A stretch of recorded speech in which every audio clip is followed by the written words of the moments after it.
Jimmy Kimmel has spent years mocking people who get canceled, cheering when others lost their platforms, but when he's faced backlash himself, suddenly it became a free speech crisis. And in the new revelations that the White House pressured Google and Facebook to censor accounts, you've got a much bigger debate. What does free speech really mean in 2025? Behind white dudes for Harris. Well, welcome to all of you. Jimmy Fahler, it seemed to me a lot of stuff went on with this Kimmel thing, which is concerning. I think most people agree the FCC guy behaving like Don Corleone, not a good idea. Probably not a good idea for Donald Trump to be publicly saying the complete opposite to what his administration says, which is they're not interfering in Jimmy Kimmel and his free speech, when he clearly thinks they should be.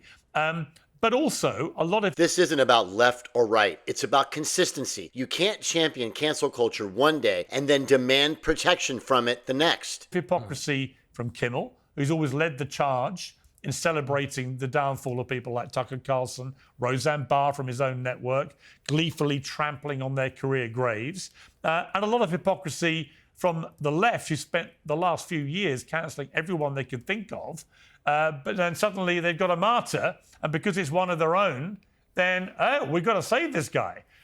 Something they didn't apply to many, many, many people that they greedily cancelled in the last few years. So there's a lot here to unpack. But to me, the overriding thing that's important is people need to be consistent. Yes. Well, that's where I would say, Piers, on the right, our reaction to this is that getting free speech advice from liberals is like getting marriage tips from O.J. Simpson. You don't exactly have the best record on this issue, because what are they reacting to? They're reacting to Brendan Carr, who I agree should not be talking as the FCC chairman in such a heavy-handed manner. But all the liberals are really proving is that they're on board with the government doing this in private, but not in public. Meaning, forget Kimmel for a second. The bigger problem is government leaning on tech companies to censor. No matter who's in office, that should concern everybody. We now know that they pressured Google in private, the government, senior White House officials under Joe Biden. We also know, courtesy of Mark Zuckerberg, that they went out and pressured Facebook to take down stuff that didn't jibe with their COVID ethos. So when I saw the Jimmy Kimmel thing last night, yes, it's good to see a comic back on the airwaves as someone who gets paid to say dumb things for a living. But let's not misconstrue this. We are not living in a world where the government fired him over a joke. The government, or at least his affiliates, took him off the air because he lied and misrepresented the political views of Charlie Kirk's shooter. That's what we were reacting to. We're not anti-comedy on the right. We have Greg Gutfeld, the highest rated show in late night. He is the king of late night. I come on Saturday night. I'm more like the Rodney King of late night. I get beat up a little bit, but we're doing okay because we like comedy. We just don't like the fact that liberals are misrepresenting conservative views to the extent that we're getting killed for it. Okay, let's bring in Daniel Koger. You were a former senior advisor to President Biden. And I was stunned by the fact that yesterday there were two free speech stories.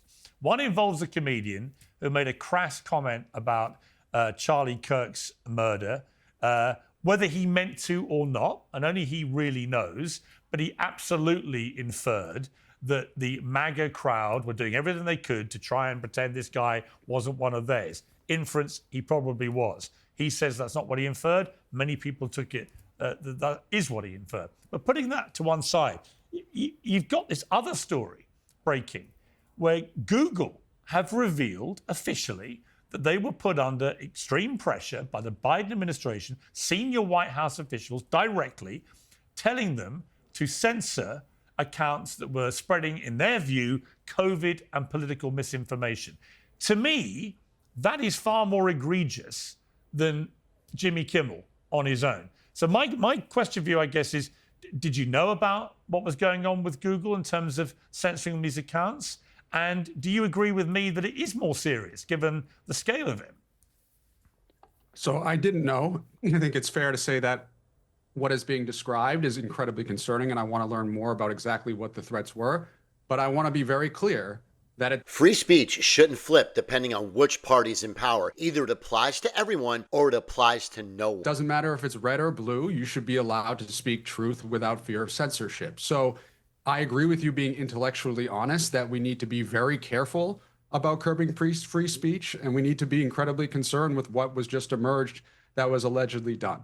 The thing that I would say that I think is important to point out is that we can have the conversation about Kimmel, but Donald Trump has tried to silence journalists and institutions that have said truth that he just doesn't like. A $15 billion lawsuit against the Wall Street Journal for something he claimed was false that later came out as utterly true. So I think we need to make the distinction between what is being discussed and what is actual silence of actual truth.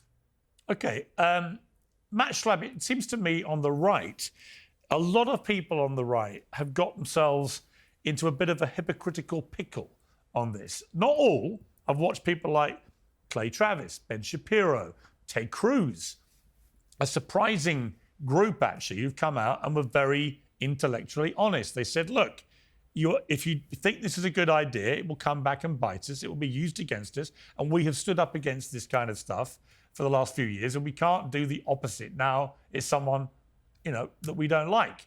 And I think that is intellectually honest. But a lot of people on the conservative right in America race to want to have Jimmy Kimmel cancelled, race to applaud what the FCC guy did, and so on. What do you feel about that? Because it seems to me, if the right starts to cede the high ground on free speech, it's got a problem. In the end, it wasn't Washington that canceled people, it's audiences. If the viewers stop tuning in, that's the real verdict. The best thing for my politics is to let Jimmy Kimmel have a show because his ratings are so terrible. No one's really watching. He's not having much of an impact. And I think what we're getting all confused on is when government has the authority, let's face it, the gentleman who just made this charge that Donald Trump's trying to shut down journalists or media outlets.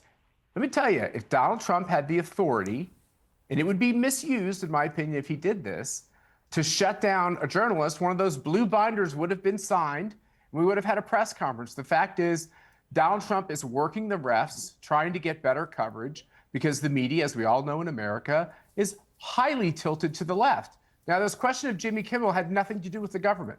The question of Jimmy Kimmel was when you have these late night shows that are increasingly unfunny to people who have my politics, more than 50% of the country, at what point do these shows start to get canceled? And we've already seen this with Stephen Colbert. That's not a constitutional First Amendment question. This is a question about investors and people that run a company as to whether or not they want to have this host. At the end of the day, this isn't just a Jimmy Kimmel story. It's a reminder that free speech cuts both ways. If we only defend it for our own side, then we don't believe in it at all. And that's something everyone should be paying attention to. If you agree that free speech should apply to everyone, not just people we like, hit that like button so more people can see this discussion and drop a comment below. Do you think late night hosts like Jimmy Kimmel are victims of censorship? Or is it just karma coming around full circle?